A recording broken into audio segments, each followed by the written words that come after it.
Good morning, everyone. Glad to see you in person and online.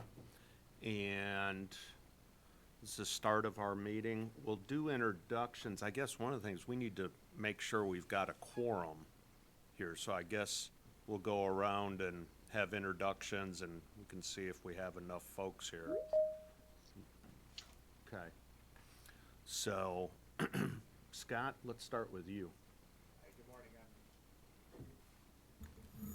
Good morning, Scott Pasternak with Burns & McDonnell, representing the general public. Jeff Mayfield, North Texas Municipal Water District, representing a public solid waste district or authority. Good morning, Cheryl Murga with the Houston-Galveston Area Council representing the Planning Region. Dave Yankee, President of New Gen, representing the financial community. Judge David Dillard, Concho County, representing counties under 10,000. Megan Hinson, MSW Permit Section.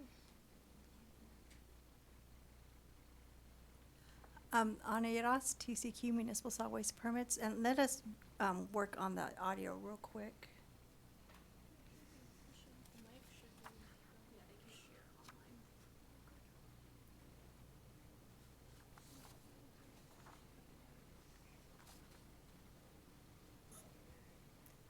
You can hear us now? See if they can hear us. Okay, I'm getting yeses. Oh, wait, that was to each other.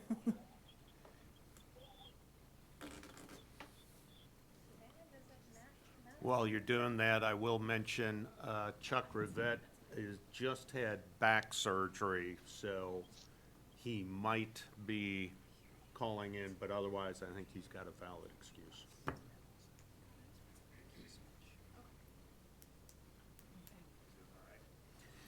Well, he had it a couple days ago, and he was in the hospital, and he was supposed to be checking out today, and true to Chuck's nature, he said, you know, if I can, I'll call in between checking out and the nurses and stuff, so I was like, you know, take the day off, but.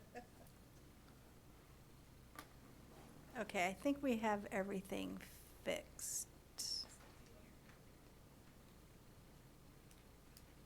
Still cannot hear? Okay, how about now?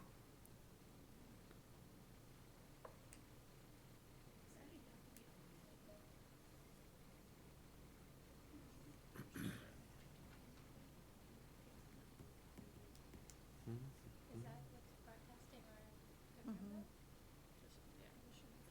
for why when you have to use your micro?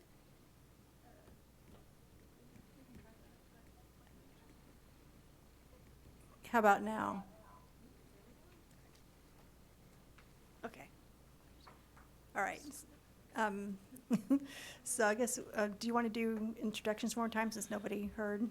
Sure, start out again. Scott? We got it down this time. Yeah. Good morning, Scott Pasternak with Burns & McDonnell, representing the general public. Good morning, Jeff Mayfield, North Texas Municipal Water District, representing a public solid waste district or authority.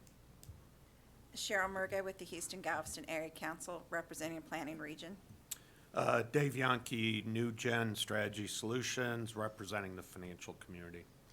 Judge David Dillard, Concho County, representing counties under 10,000. Megan Hinson, TCQ MSW Permit Section. Ana Yaras, TCEQ, MSW Permit Section. And at this time, I'll take roll of everybody that is on Teams. Scott Trebus.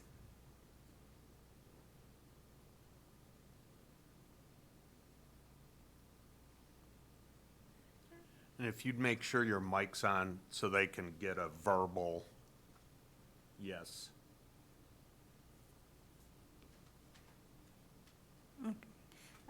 Risa Weinberger. Oh, man.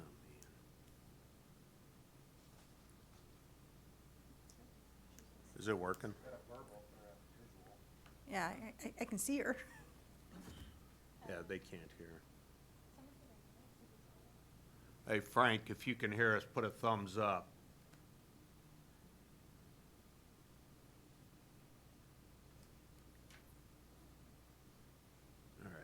Doesn't look like it's working.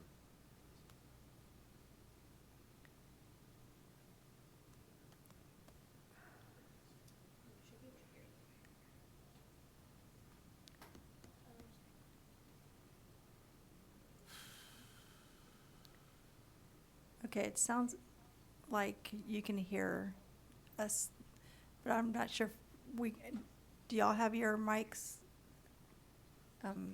on? Okay. I can't tell. Is that Charlie up in the top? That is. Well, would you have her take her mic off so we can hear? Because I don't know if the verbal's working.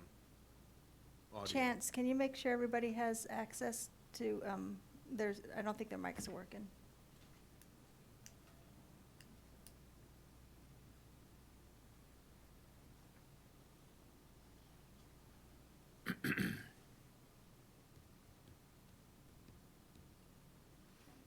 Charlie, can you say something?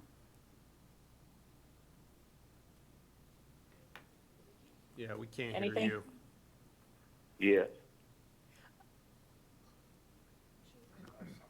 Yeah. Feel like I'm fishing. Charlie, can you try again? Hey, how y'all doing? Okay, Can y'all hear There me you yet? go. okay.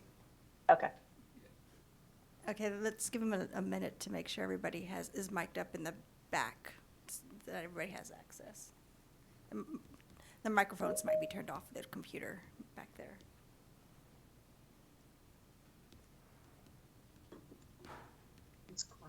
Anna, can you say something to see if Risa can hear? Yes. Test, test. Risa, can you hear? Okay. Cool. Well, could she hear? Can we hear Risa? Have we, Risa, would you say something so we know we can?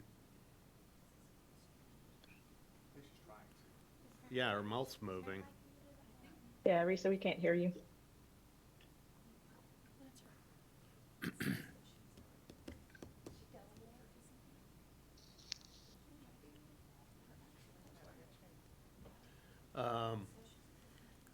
Where's Richard? I can't even see Richard up there. Oh, yeah, there he is.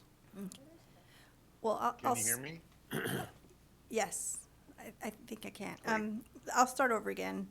Scott Trebus. I know Risa's there. I can see her. Tanel Atkins. Richard Bromowitz. Here, And can you say who you're representing, please? representing the public. Chuck Rivette. I thought I saw your. Good morning. I'm Chuck Rivette. I represent a professional with experience operating a commercial landfill. Can you hear me? We sure can. Thank you. Thank you very much. Richard McHale.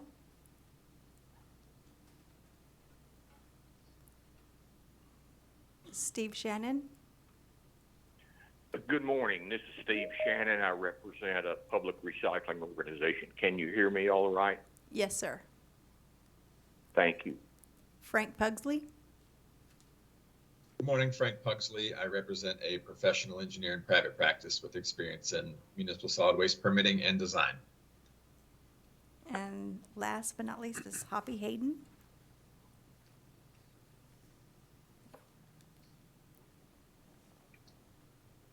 All right, so we have 9 attending. Okay. And what do we need for a quorum? What do we need for? Good question. We have 14 members right now. Well, So 15 we should with be the new good. one. All right. Yeah. All right, well, that was a little painful, but welcome everybody to our MSRAC meeting. I'm sorry, can I just have people Yeah. in the audience introduce Yep. themselves?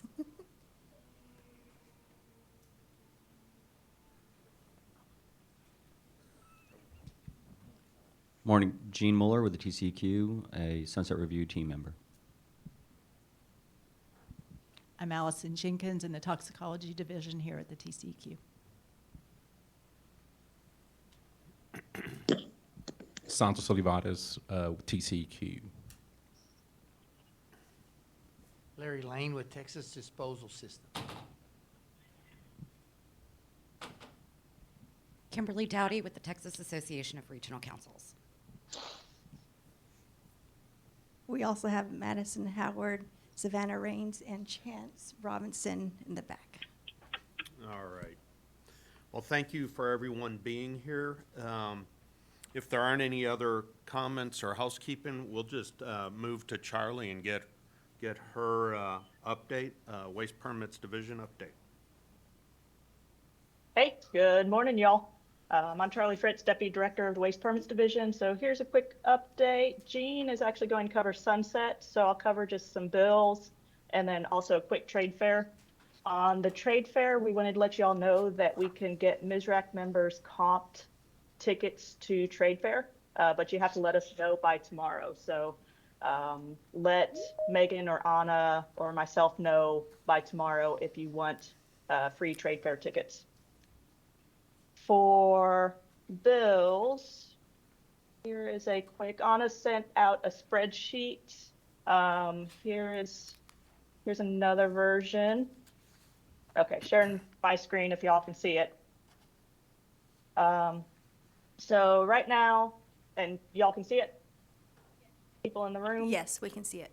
Okay, cool. The two most important ones right now are the TCEQ sunset bills. Those are going through. Both have been heard in their committees, and one, the Senate bill right now, has been voted out of committee. From our understanding, the Senate bill is going to be, Senate Bill 1397 is going to be the one that goes through both chambers, but that changes daily, so it may change tomorrow, and everything with Sunset changes daily, so it's one of those you just kind of have to keep updated with.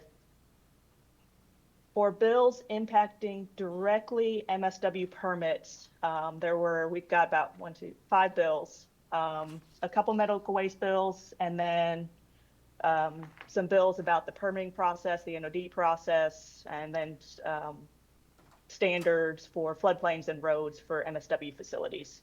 The medical waste bills have been heard out at only one of the House bill for the medical waste one has been heard at committee and has been voted out, but it hasn't reached the floor yet. For bills where, wrong one. Y'all's favorite bills are the ones where there's an impact to TCEQ, there's an impact to the MSW program, but it's more about contracts and franchise fees. So there's 7 of those. We analyze them. We often don't have a lot of input because they are about contracts, about franchise fees, about disposal services in counties. So we're aware of them. We don't have a lot of comments on them. But as you can see, a couple have been, Darby's bill has been heard in environmental regs and voted out, but hasn't reached the floor yet. And then also Kempel's bill has been heard and voted out, but hasn't reached the House floor yet. So those 2 are the only ones that have been heard so far at committees. And just a general overview on the legislative process. All bills have to go through committee, a committee hearing. So that's kind of the first important step. A lot of bills never actually get a hearing. So if one's actually had a hearing, it's at least going down the first couple of steps. There's many more steps for it to go through, but at least the first big hurdle is always that first hearing. A couple other ones. So we actually had a good number of scrap tire bills this year, 5 bills, and a number of them have actually gone through hearing. Well, 2 today, and then 1 a couple weeks ago. So there's a number of scrap tire bills out there about illegal dumping, about county authority to enforce illegal dumping, and then some other just scrap tire rules. And then that's kind of, and then there's a couple recycling bills. Some have, most of these do not have a direct impact to MSW, except this advanced recycling one. That's HB 3060 and SB 2044. This is the advanced recycling bill. That one's been, the House bill has been heard in environmental regs and voted out. The other bills are about more plastic recycling, bottle fee bill, and other types of recycling programs. And then there's a number of bills that just have an agency-wide impact, but could impact the permitting program, like notice procedures, contested case hearing procedures, that the agency, if these bills pass, the agency will have to change. Everybody will have to change, not just waste permits. So I won't spend much time on those. And then there's a couple other bills and some oil and gas bills too. So that's the main ones I know y'all are concerned about are the MSW program bills and the indirect bills. Any questions about those? No, Charlie, I appreciate it. I do want to open it up. We've heard from, some cities, again, there are some of these bills out here that would have franchise fee limitations. Didn't know if there were any items specifically that anyone on the advisory council wanted to mention. I seem to recall there was one related to exclusive franchises and having to, if I'm remembering it correctly, I thought there was one related to exclusive franchises that could take some of those capabilities away. Does anybody recall that? Chuck or Scott or anyone else? Travis? Yeah, I can speak to that one. I don't know the bill number, but it's the one that I think was filed by Kemple, and it has been, I think, based on what Charlie showed, favorably voted out of committee. And so that bill, as you're saying, Dave, would create, I guess, greater restrictions or requirements related to decisions that municipalities could make in terms of granting exclusive franchises. But essentially what it says is that if you do not go through a formal procurement process, that there are certain notification requirements that are specified in the bill. And then if there are companies that are presently providing services via non-exclusive contracts, that they would have up to, I think it's 2 years or whenever their contract would expire to exit those agreements. However, those provisions do not apply if a city goes through a formal public procurement process. Okay. So I'll open it up to if anybody else has any other perspectives on it, but that's my understanding of that bill. No, I appreciate you saying that. So bottom line, if they go through a procurement process, you could have an exclusive provider, say, for front load and roll off or what have you. Yeah, that's my understanding. Okay. All right. Anybody else have comments on that one? I think he described it pretty well. To put it in slightly different words, it's just to give people a chance to exit gracefully with the investment that they have in a community and not just be told in 2 months you got to pick everything up. Okay. All right. Thanks, Scott. Any other bills folks have comments on? Okay. Well, I'm going to continue to watch some of those on the franchise fee side. I know for some of the cities there, that's an issue for some of them. So, okay. Thanks, Charlie. Okay. Moving down, Megan, if you want to give an update on the MSW permit section. Good morning. It's close enough. Okay, so for staffing in MSW, we currently have 3 vacancies. These are the same vacancies from the last time we met. We have 2 geoscientists and a work leader position. We are hoping to get the work leader position filled, but are having trouble with getting qualified applicants for the geoscientist position. So we're still working through that. For major applications under review, we have 29 permits and 7 registrations. So a little bit of an increase since the last time we met. We did get a question from one of the council members related to some template language on our notice of deficiency emails related to if a technically sufficient response isn't provided, your application may be returned. So just wanted to speak to that a little bit. This language has been on there for a while. I don't have an exact date, but this is really, it's to keep the application process moving. We would not return an application without first meeting with applicants and their consultants, working through the issues to the best of our ability. It wouldn't be, you didn't provide an adequate response and we return your application. But we have that language in there just to make sure everyone knows we have to keep that review process going. And it's not uncommon for applications to have more than one notice of deficiency. So if issues are complex and we're having a hard time working through them, we'll have a meeting, we'll brainstorm, and of course discuss the issues before making any decisions about returning an application. Any questions related to that, since that was a member topic? I think that was a question more from the engineering side, so I'll put it out to some of you like Scott and Frank and some of you if there are any questions. Chuck? Okay. Hopefully that put everyone's mind at ease when they Yeah. see that language in there.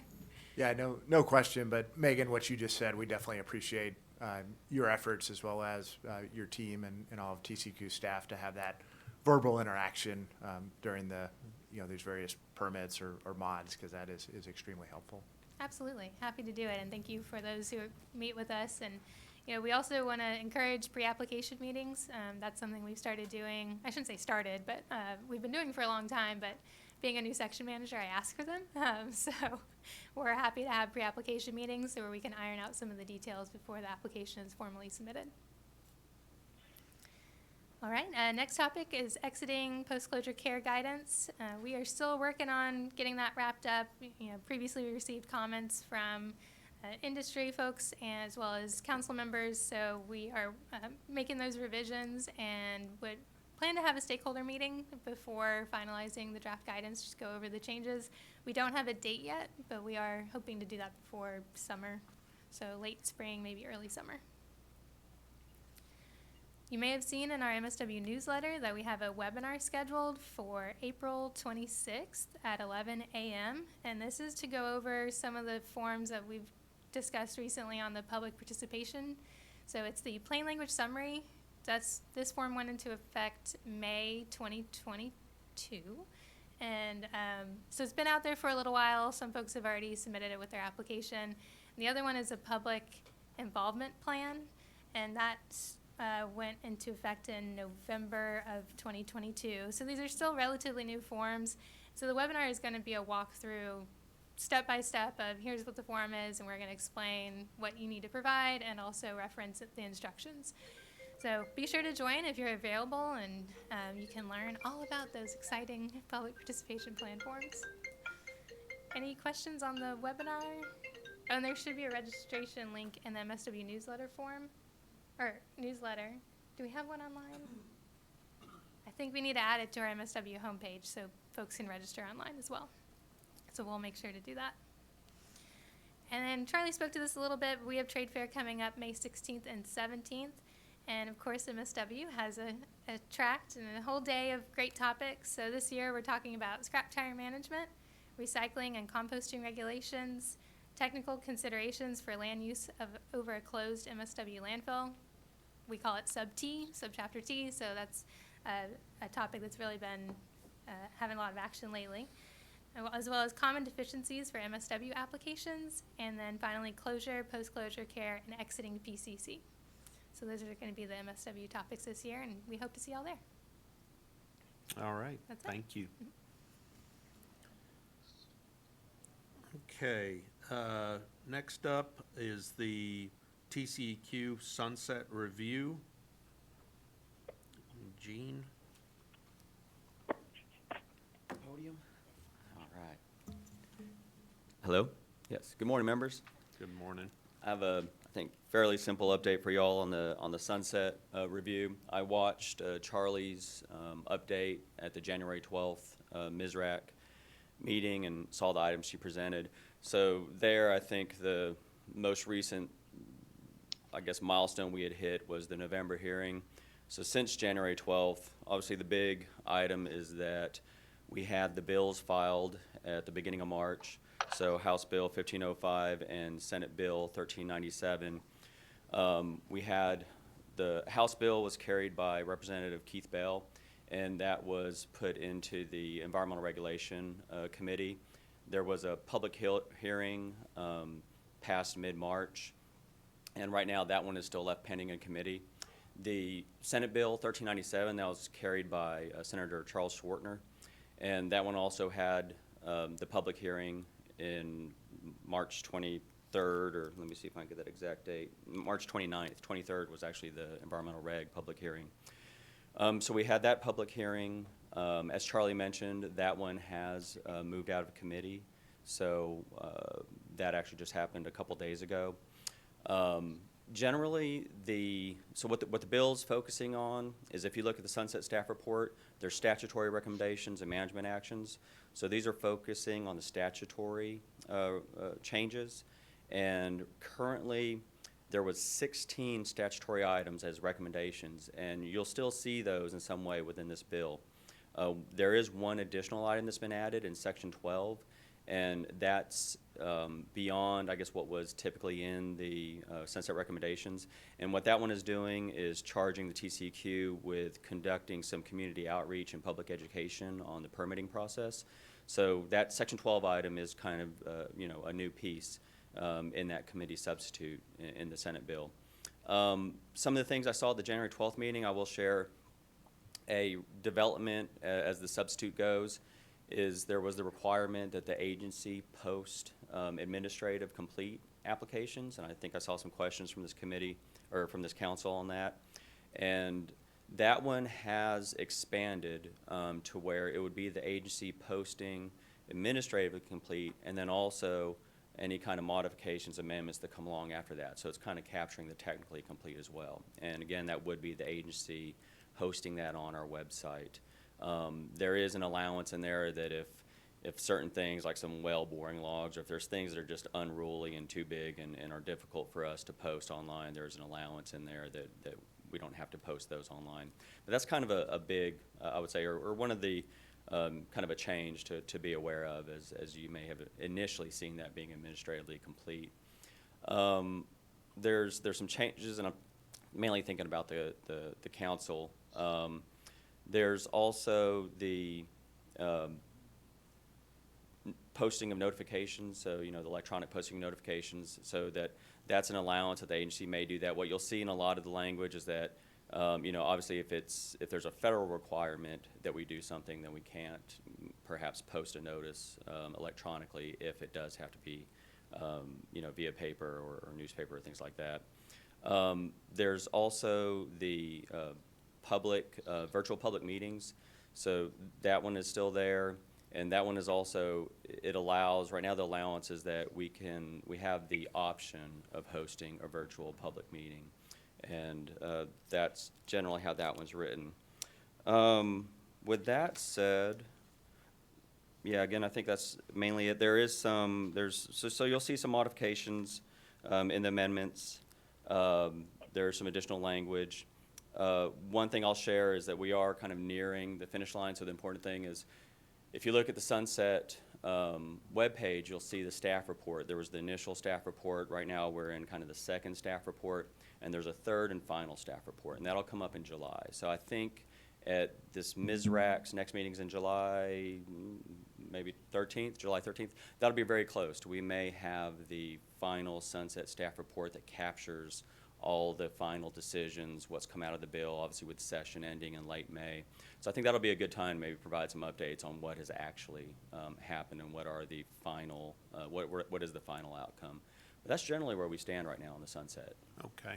Yeah, question for you. So if you're just looking right now, and again, it's not done, but if you're where you are right now, what do you think the biggest change would be for TCQ coming out of this? Because it seems like communication and outreach is one of the big items. Do you think that's the biggest, or is there something else? Yeah, we must have had something happening right there, because yeah, that's absolutely, it's the transparency, public outreach, making information available, the website improvements. So I think a lot of it definitely goes out to public outreach. So yeah, you hit the nail on the head. Okay, no. Any other questions from any of the members?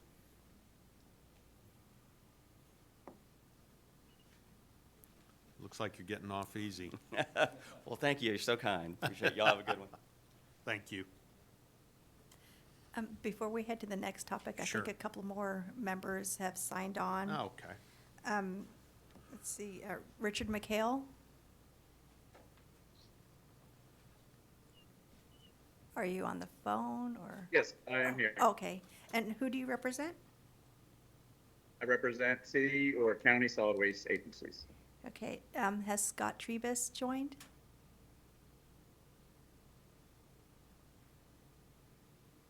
Tanel Atkins? Okay, we can go on, thank you. All right, thank you. All right, next up, we're gonna have an update on the regional solid waste management plans.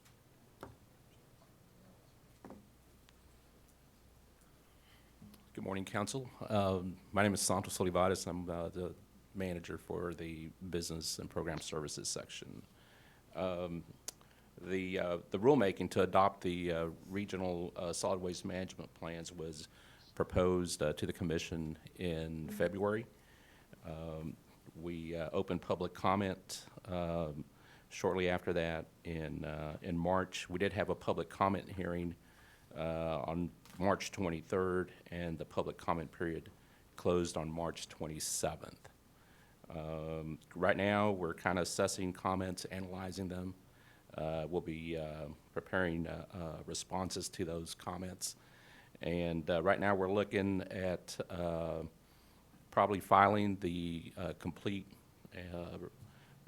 packet for adoption by the Commission around the end of June, and hopefully get it scheduled for the July 19th Commission agenda.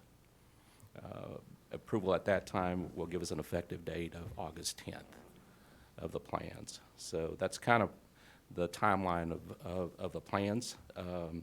In support of the plans as well, in anticipation of appropriation of funding for the regional grant program, we're in the middle of developing contracts for those. And the current contracts will end on August 31st, and that'll allow a seamless transition to the new contracts. And of course, those contracts and the program there will be used to support the strategies and goals that are in the new plans. So we're really looking, and I know the COGS are as well, looking forward to that and continuing our partnership with the programs. Okay. So, let me ask you a question. Again, they have to get approved by the Commission, but roughly, when do you think those would be posted online? So one of the things we did is when we proposed the approval of the plans, we posted those online. Okay. So there's links available on the webpage. We can certainly get that webpage out to all the members, and all 24 are listed on there. Okay, great. Now, I know that'll be a lot of good information, so. Okay, any other questions? Yeah, thanks for that information. Just wanted to ask, based on the public comments that you've received so far, or that you received, do you have any sense of whether any of those comments would create a need for any of the COGS to need to go back and update any components to their plans? Yeah, we're still looking at them, but right now once we come up with that, we'll respond to those comments, and of course, certainly we'll reach out to the COGS if there's going to be a need for that. Okay. Any other questions? Okay, thank you very much. Thanks. Okay, we are moving right along. Okay, this next topic, it's something we're seeing a lot of, the PFAS. I'm not gonna try to say the full name. But it is, we're seeing it in the solid waste area, water and wastewater. It's just a big issue, so. Appreciate Allison, you being here. Good morning.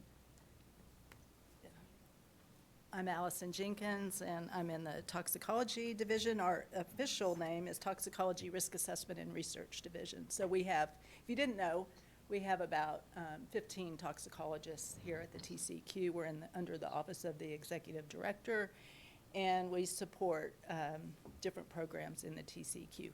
So this is kind of a short presentation, but if you go to the trade fair, one of my colleagues, Janet Hamilton, is giving a whole hour on PFAS.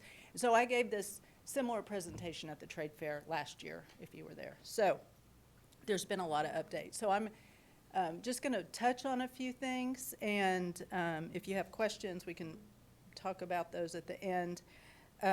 There's also another website that we also review and provide updates from the TCQ, and that's the ITRC, Interstate Technology and Regulatory Council. So if you're looking for information on PFAS, that's a good website to go to also. Yeah? Is it the arrow? Mm-hmm.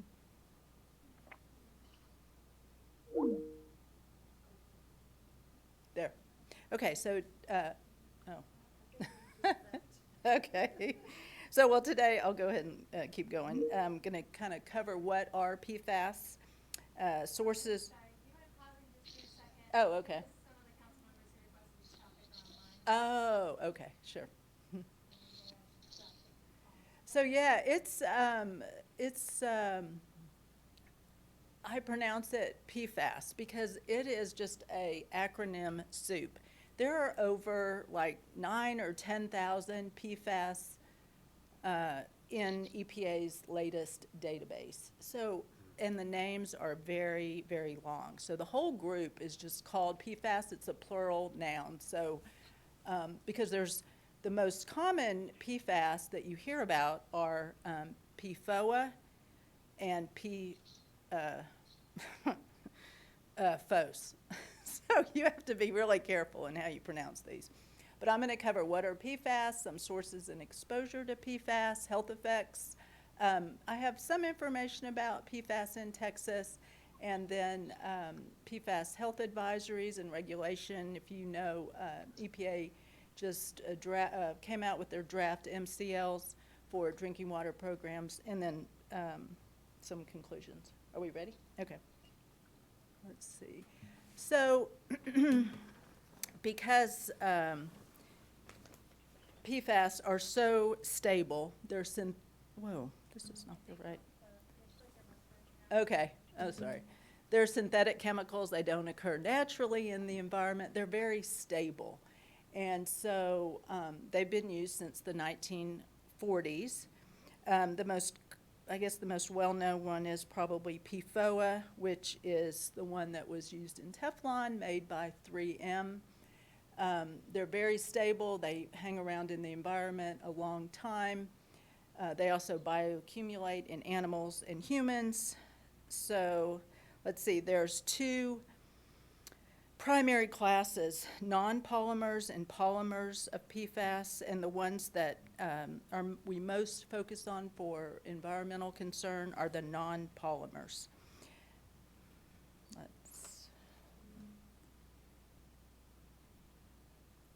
You can see here a list of all of their uses. Because of their ability to resist water and stains, they're oil resistant. They're used in many, many products, or have been used in many products. Like I said, Teflon cookware used to contain PFAS, but no longer. Those have been phased out. Another place where we see them in the environment is from their use in firefighting foams, the AFFs, used at military installations, at airports. And so when those were used, we now find those sometimes in groundwater around those facilities.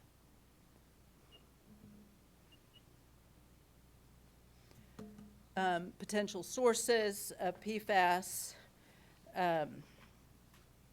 manufacture of raw materials, manufacture of products containing PFAS, and then also the use of products containing PFAS, either industrial or consumer goods, potential exposures that people can be exposed to, and you can see all the different places that we can find PFAS, consumer products, and environmental media, mainly groundwater, public drinking water, and food contact materials.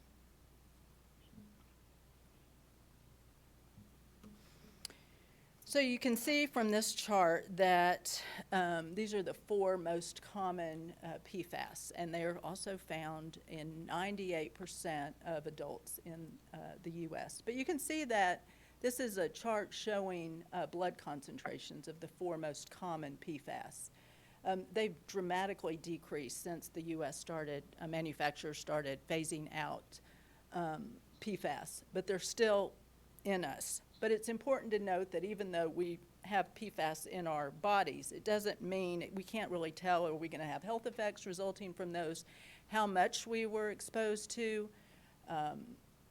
what's going to happen. It really doesn't tell us anything except that we all have PFAS in our blood, or 98% of us. So they've done epidemiology studies or studies in humans. We also have a lot of animal studies as well. And these studies suggest associations between PFAS and different health effects. And when we say associations, it doesn't necessarily mean that these are caused by PFAS, but these are some of the health effects that are associated with PFAS exposure. And so that decreased antibody response to vaccines is one that EPA has used for support for some of their toxicity factors for PFAS.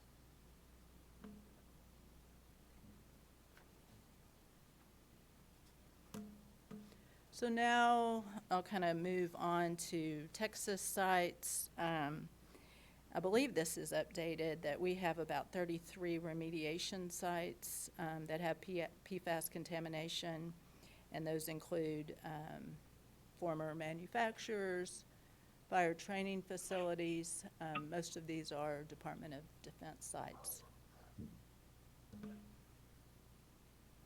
And I think the one that where we first got involved with PFAS contamination and toxicology and probably remediation was this former Reese Air Force Base in Lubbock. And you can see that they've sampled, the Department of Defense has sampled many wells out there. 529 private, 6 public water supply wells out there. And then 255 private wells and 4 public wells exceed EPA health advisory levels or TCEQ PCLs. And the PCLs are the comparison values used in our remediation program, protective concentration levels. So those are health-based levels. And so it's a very large site, and we've been working on that site for, over 10 years now. So the PFAS plume extends over 2.5 miles now. So.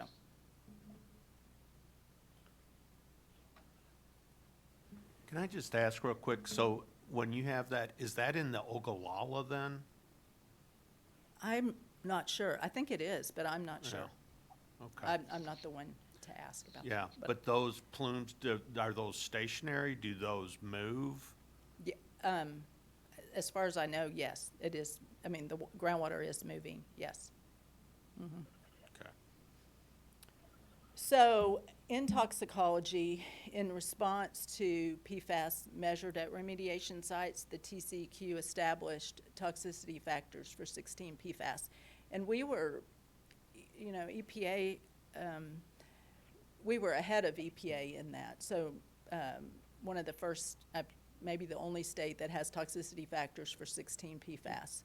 And so those were used to derive the PCLs that I spoke about before for use in our remediation program. And so some of those toxicity factors were updated in just a couple of months ago based on new information. And then toxicology is in the process now of updating those 16 toxicity factors for PFAS. We're in the middle of a big literature search right now. And as you can imagine, the toxicity studies there's quite a few of those, and they're being published all the time. So we have to stay on top of all that new scientific literature to make sure that our toxicity factors are updated and state of the science. So toxicity factors are concentrations of a chemical that are considered to be health protective to humans, including sensitive individuals. And so the toxicology division, we develop toxicity factors for a number, many chemicals. And so that's one of our main functions here at the TCEQ.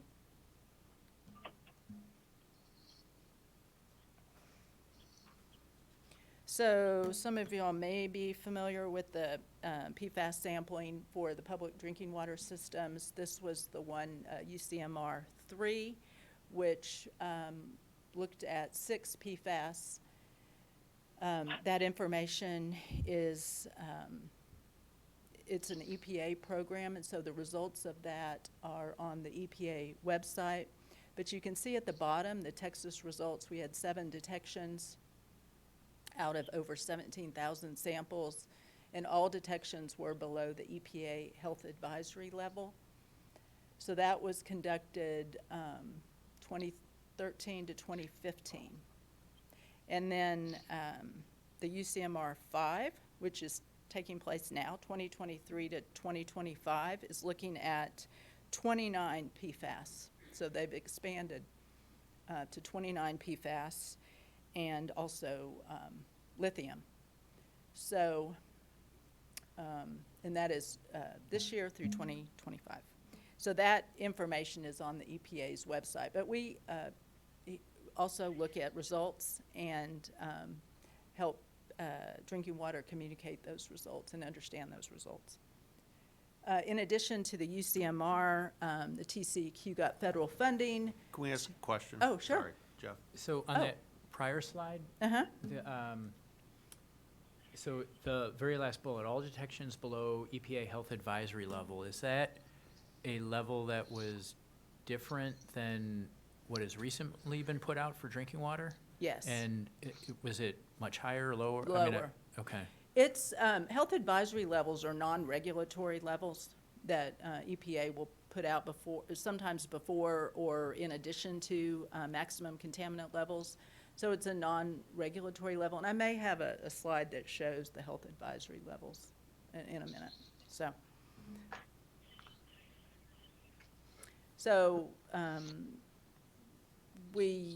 the TCEQ received grant money, and we sampled for PFAS around the state in areas and in systems where UCMR, were not sampled under UCMR 3 or 5. And so that is currently ongoing now. So you can see we have had more samples now with detects. And I don't have a good summary of anything more than that, samples with detects. I don't know the magnitude of those detections.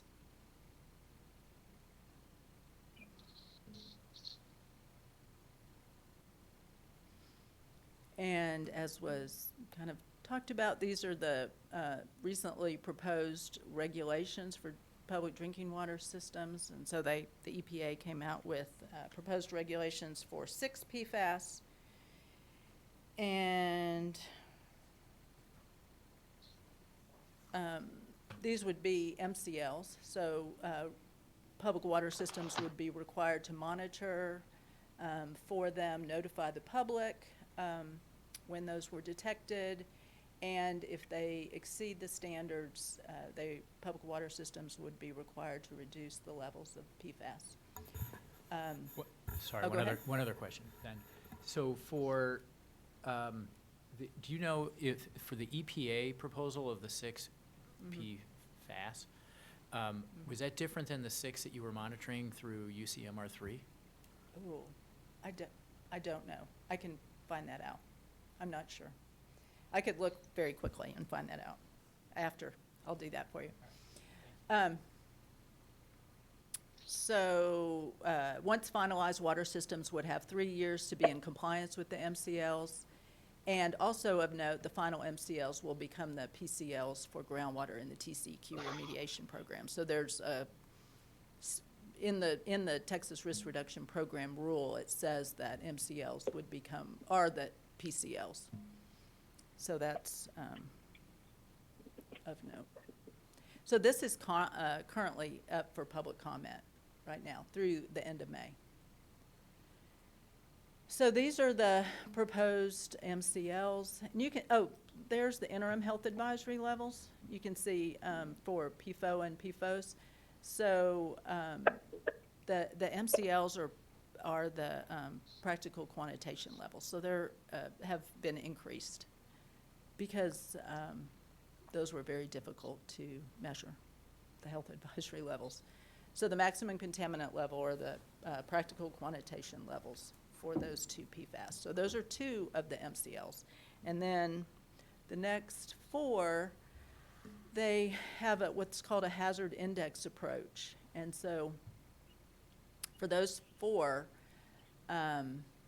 you see the health-based concentration and then the practical quantitation level. So those are above the practical quantitation level. So can I ask a question here? So if you go back to that other slide. This one? Yeah, thank you. So if you can clarify the terminology, or so what's the difference between an MCL and then the interim health advisory? Because all I know is those numbers are sure a lot smaller under interim health. Well, the health advisory levels are non-regulatory levels, and they were based strictly on, they're strictly health-based. The MCLs can consider other things other than, technological feasibility, treatment, analytical ability, cost. And so the MCLs, then they decided to make those at the practical quantitation level. So just so I understand, so like on the health in the far right column, they're saying that's probably as much as you should have. And then MCL, which is a lot higher, they're saying practically, it's not feasible to get down to those levels, so you can go with this level. Okay, I don't know. And actually the MCL, there's also an MCL-G or MCL goal, I think is 0 for these. I don't know if that makes me feel better or not, saying, well, from a health standpoint, you should have this amount, but you can, because it's practical, you can have a much higher level. Doesn't that go back to, I know and we heard this on the wastewater side for systems, are some of the labs, one of the things I heard just anecdotally, like the labs for some of these levels, they can't even test to these Correct. levels. Mm-hmm. So it's like, how do you Yes, know it's what very you expensive. don't know? Yeah, and I mean, I guess that's one of the main reasons they chose to make the MCL at the practical quantitation.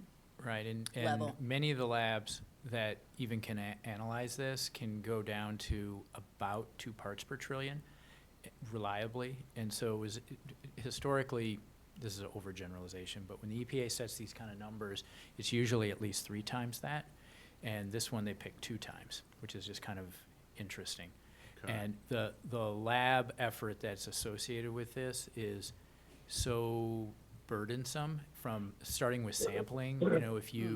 If you washed your hair or you took a shower and you use soap, a lot of these are present, and so you almost have to, you know, rid yourself of any sort of applications onto your body for like a day or so prior, and then you have to be very specific in how you do your sampling, and then when it gets brought in, it's the same kind of thing. It's almost like a clean room because you don't want to have to worry about having some sort of cross-contamination because these numbers are so low. Mm-hmm. So the Yes. so the EPA number is the MCL, so it's set at a higher level, and so is that basically so the labs can measure it also? Is that accurate? Yes. Okay. Those are both EPA levels. Okay. So they set health advisory levels for some contaminants, and there's only a very few chemicals that EPA will set a maximum contaminant level for. Okay. But because of, I guess, concern across the U.S. about PFAS and, you know, different regulations in different states, you know, that people push to have MCLs established for at least those, for these 6. Okay. So, Thank you. but yeah, that's what we have heard too about the lab. It's very easy for cross-contamination to take place when you're sampling. It's very expensive, and there's, you know, back, you know, 10 years ago or so when we were concerned, you know, private wells, there were not labs that were accredited to sample for PFAS in the state, so.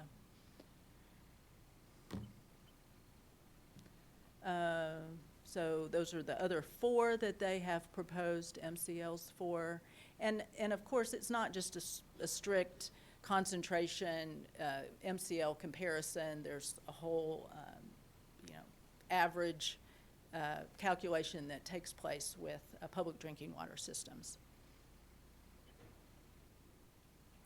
So in summary, they're a diverse group of synthetic chemicals that have been used in consumer products, industry, firefighting foam. I think they're still used in some firefighting foams. The contamination occurs globally. It's not just in the U.S.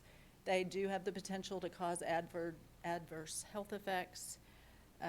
We have 33 remediation sites with PFAS contamination in Texas. Most are military or former military sites. Most of that is groundwater contamination. And the TCEQ is developing updated toxicity factors for at least 16 PFAS and probably more if there's toxicity information. That's the other thing. There's so many of them, but there's not toxicity information for those. So it's really the 2 that have PFOA and PFOS that have a lot of toxicity information, and then just a little bit with the other PFAS. So, and then the proposed MCLs for public drinking water systems, and those are out for public comment right now. The public comment period ends May 30th of this year. And then if you have questions, that's my email address, and then we have an email talks box. And then our website, we have one for our division that also includes our toxicity factors for PFAS and updates on the research that we're doing right now with PFAS and updating our toxicity factors. So I urge you to keep in touch. We also have a listserv, and then if you go to the trade fair, please attend our PFAS presentation. So, any other questions or comments? Or I have acting as temporary proxy for Riza. I have a question and comment. First question is from Riza. I am most interested in how federal PFAS regulations may affect leachate management and composting regulations. Recognizing that federal rules are not final, is TCEQ anticipating potential modification of MSW composting rules? If so, how so? that's not mine to answer. I'm not sure who. Here, Megan, can you go on? I'm not familiar with composting rules. As based on our conversation, it sounds like TCQ is focused on drinking water right now, so we haven't looked into composting, into leachate, into any waste activities. So when you say water, water and wastewater specifically, or just drinking water? I believe. Well, I mean, we support all parts of the TCQ, but I have not heard of anything with wastewater Okay. per se.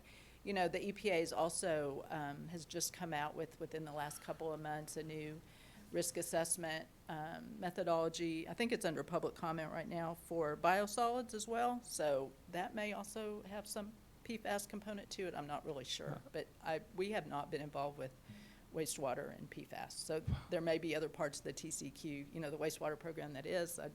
I'm not aware of it. Apologies, there was my fault. She meant MSW in composting, not MSW composting. My apologies. No problem. I don't think that changes the response. And then she had one comment being for slide 12, if I remember correctly, being recent draft drinking water limit is 4 ppt for 6 compounds totaled.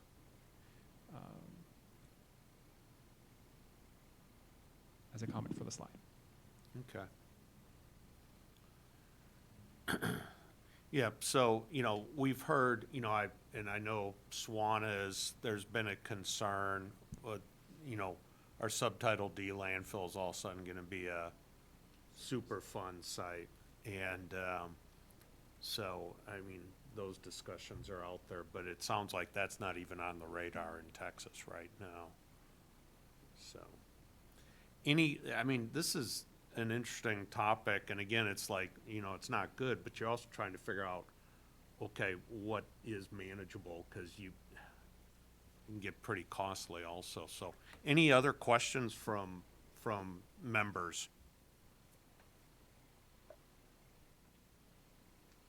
Okay. Well, thank you very much for the presentation. It's going to be interesting to see how this evolves in Texas and nationally. One last question, apologies, from Riza. Are landfills going to be generators of PFAS and hazardous waste generators as well? I'm definitely not the expert. That's why Allison's here. But, you know, it has been identified that landfills and hazardous waste facilities are sources of PFAS. But again, there's not activity towards regulating those. Yes. Okay. As far as I know, I feel like, you know, like toxicology supports other areas of the TCQ, so I'm not really familiar. If I haven't heard about it with landfills, no, I have not. So, you know, there's another proposal I just saw this morning for listing some of certain PFAS as hazardous substances, so for circular purposes. So, yeah.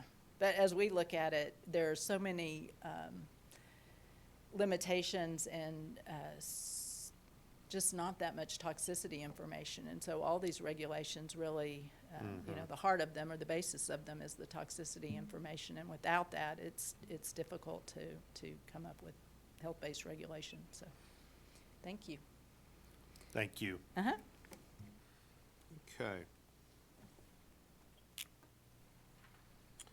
The one I had added, and I just wanted some comments from some of the folks here, the council or TCEQ, the landfill methane gas mining. I had asked that we add this. Megan, is there anything you wanted to add, or can I just go in? All right. So I was just putting this in, and we had attached one of the articles that I had read in the Wall Street Journal. I guess I am old school. It's a copy of the article. It's not a link. But it is interesting that it seems there's an increased interest in some of the methane gas, the renewable gases, and so some of the information we've been provided here in the packet, and Megan, I will put you on the spot here. If you want to just walk through what you provided here, that would be great. I'll have Anna do that since she got the list You bet. together. Sure.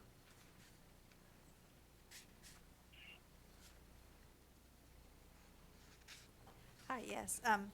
As part of, you know, I guess in conjunction with this article, what I did was I included the list of active facilities that are currently recovering gas for beneficial use as of 2021. The map shows where they're all located, and then the list is, you know, basically, you know, their names, permit numbers, and how much they processed and distributed, the power that was generated and sold, and the power that was generated and used on site. So that's part of what I had for this. Thank you. Mhm. So this is just kind of a question. I just wanted to see what some of the folks' thoughts were.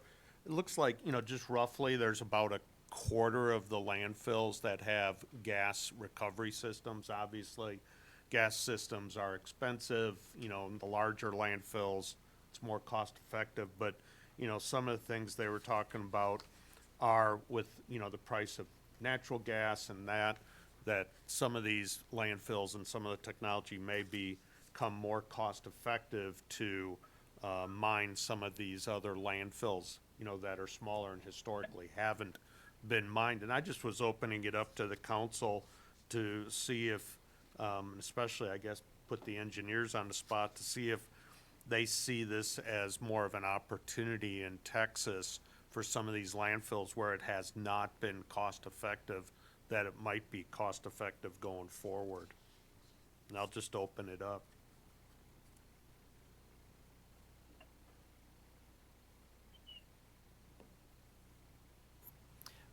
I'll go first then.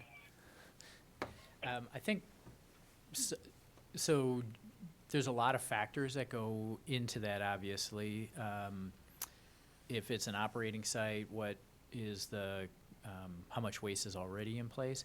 But right now, I think it's fairly safe to say that the renewable natural gas method is probably more profitable than electrical generation in general.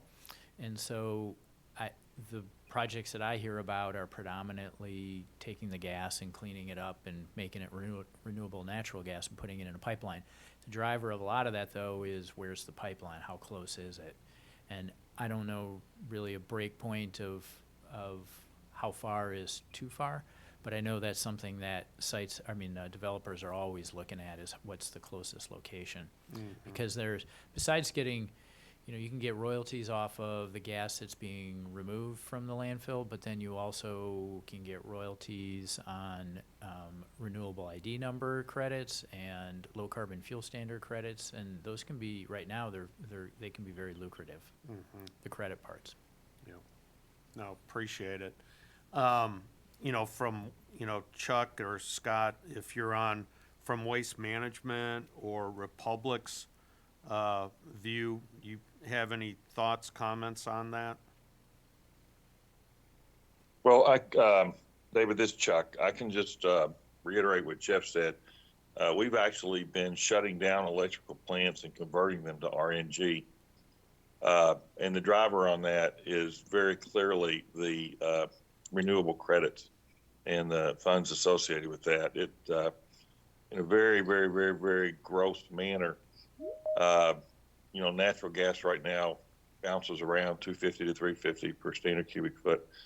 And to clean the gas up out of a landfill may cost as much as $6, $7, or $8.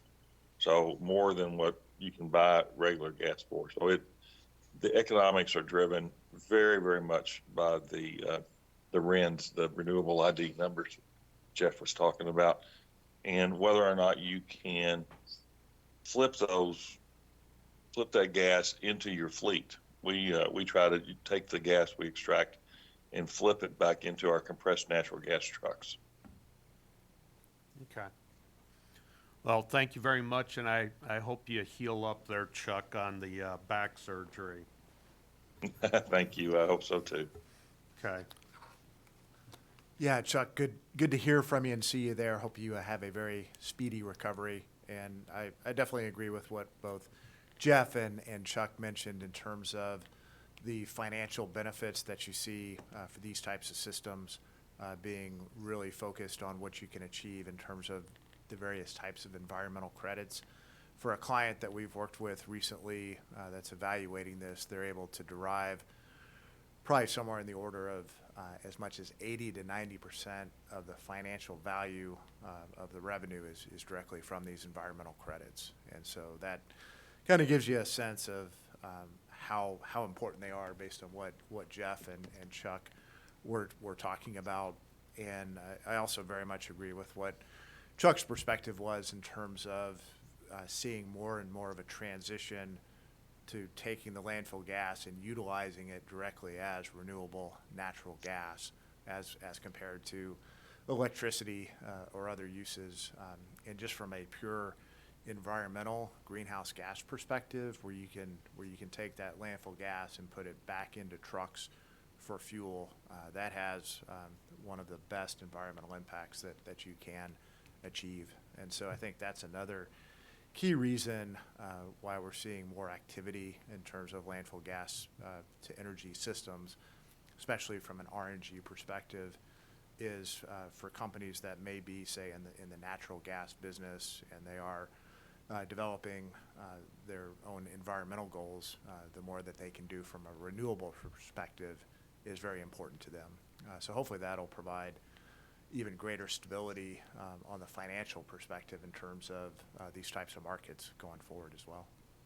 Okay. Well, thank you very much for everybody's input. That's good to know.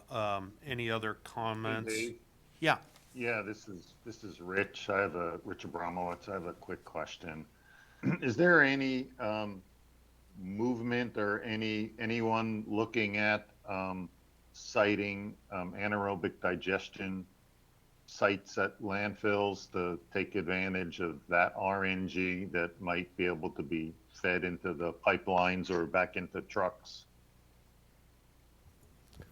Yeah. Hey, Rich, this is Scott. That's a great question, and actually something I intended to mention in my prior comments. So the North Central Texas Council of Governments did complete a study, and I spoke about this, providing some highlights at one of the prior MISRAC meetings.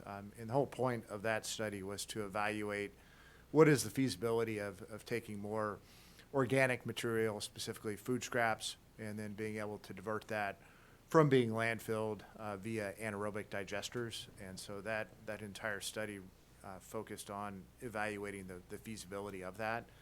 And so, Rich, it did look at both the feasibility of those AD facilities being located both at landfills as well as to enhance existing wastewater treatment facilities that may already have some anaerobic digestion capabilities.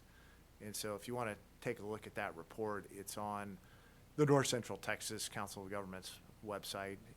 It's their Organics to Fuel feasibility study. All right. Okay, yeah, I'm aware of that. I was just wondering if anybody is kind of taking that one step further and kind of thinking about that.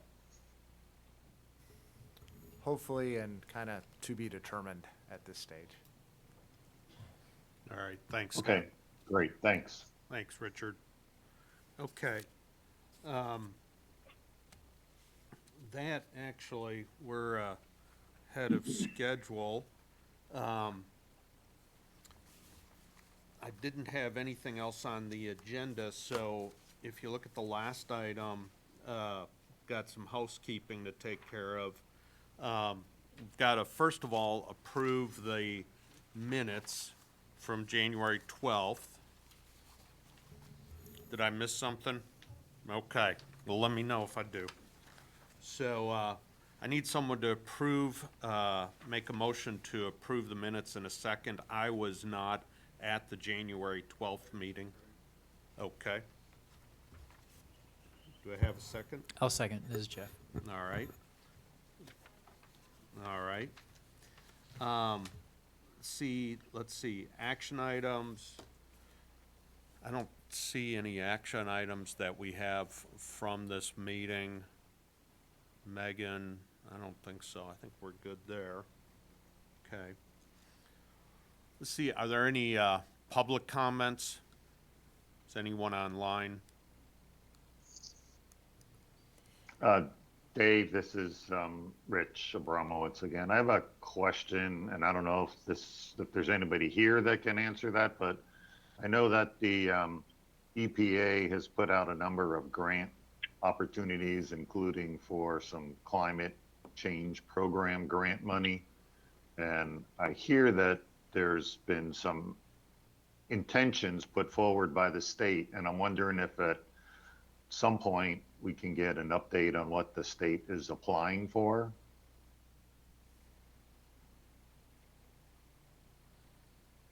No, that's a good Or question.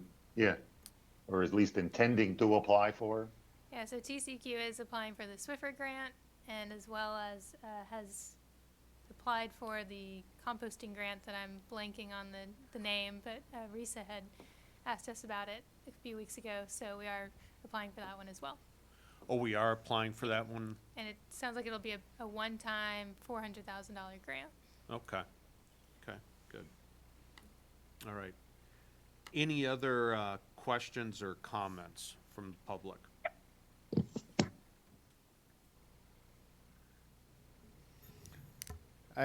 This Hey, is. real quick, it's Charlie. Go ahead, Charlie. Real quick on the pollution reduction grant. I just want to make it clear that that's a very large grant. And most likely Waste Permits is not going to run the administration of that grant if the agency does apply. So we don't know who's going to run that one or do all the paperwork to apply for it. But right now it's probably not going to be Waste Permits. So I just want to let you all know that I don't have a lot of information on that, and I probably won't going forward. But the Swiffer is, we'll have more information on the Swiffer as we get going on that one. So yeah, we could definitely provide more information in the summer. We'll probably have a lot more information as well. Thank you, Charlie. Scott? Thank you. All right. Actually, going back, Richard, to your question from a few minutes ago, as far as if there are any communities that are moving ahead with implementing AD systems for RNG recovery. So one of the case studies that was included in that North Central Texas Council of Governments project that I referenced was the city of Denton. So I literally just got a text a couple of moments ago from the city saying, hey, they are moving ahead. So the city of Denton is moving forward with their anaerobic digestion system, which again is consistent with what I described earlier in terms of adding on to the existing wastewater system that does have AD capabilities, and it's a collaborative effort there between the solid waste department and water wastewater. All right. Thank you, Scott. If there aren't any other closing comments, if I get a motion to adjourn the meeting first. First, is there anybody online on Teams? If you can raise your hand if you have any comments from the public.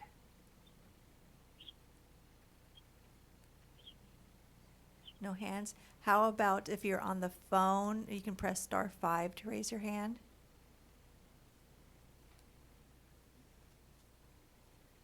No comments. Okay. Well, our next meeting is July 13th, so if I can get a motion and a second to adjourn. Second, there we go. Thank you very much.